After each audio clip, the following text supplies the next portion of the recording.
Olá pessoal, tudo bem? Sejam bem-vindos a mais um vídeo no nosso canal. Hoje a gente vai falar sobre a necessidade ou não de retificar os documentos, né? E por que retificar, né? E o que retificar. É sobre isso que a gente vai falar hoje.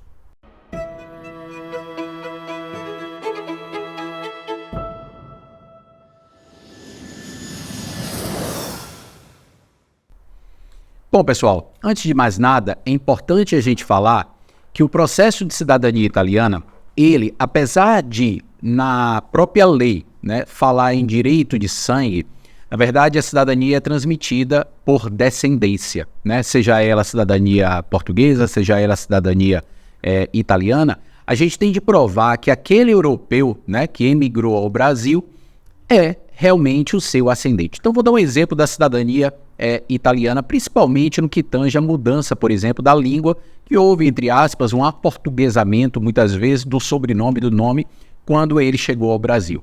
Bom, antes de mais nada, vou relembrar vocês o que eu falei nesse instante, né? É que a transmissão da cidadania italiana, ela é feita por descendência.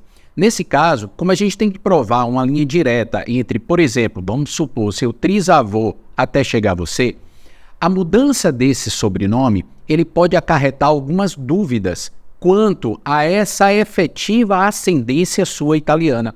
Então, vamos supor uma linha apenas paterna, né? Então, o seu trisavô, ele é o pai do seu bisavô, que é o pai do seu avô, que é o pai do seu pai até chegar a você.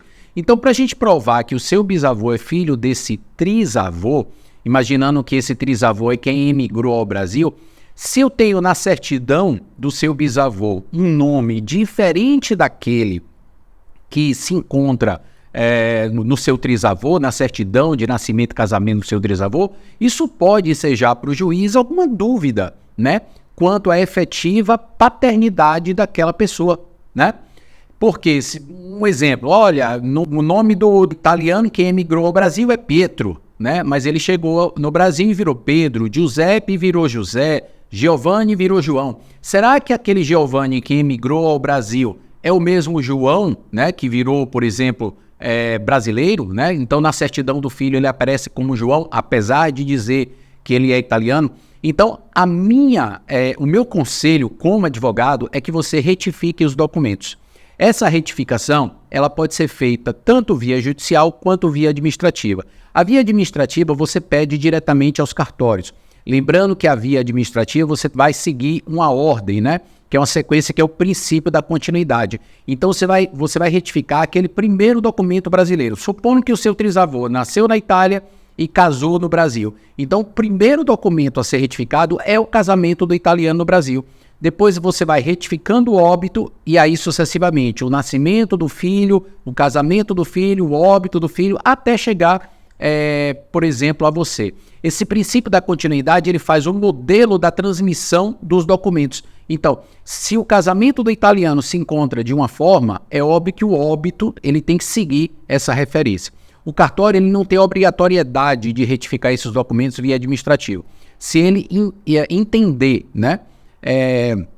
Isso aí é um ato discricionário, né, do oficial. Se ele entender que a mudança é muito grande e que isso deveria ser analisado por um juiz, pelo promotor de justiça, ele pode sim negar a retificação via administrativa e aí você tem que contratar um advogado para fazê-la via judicial.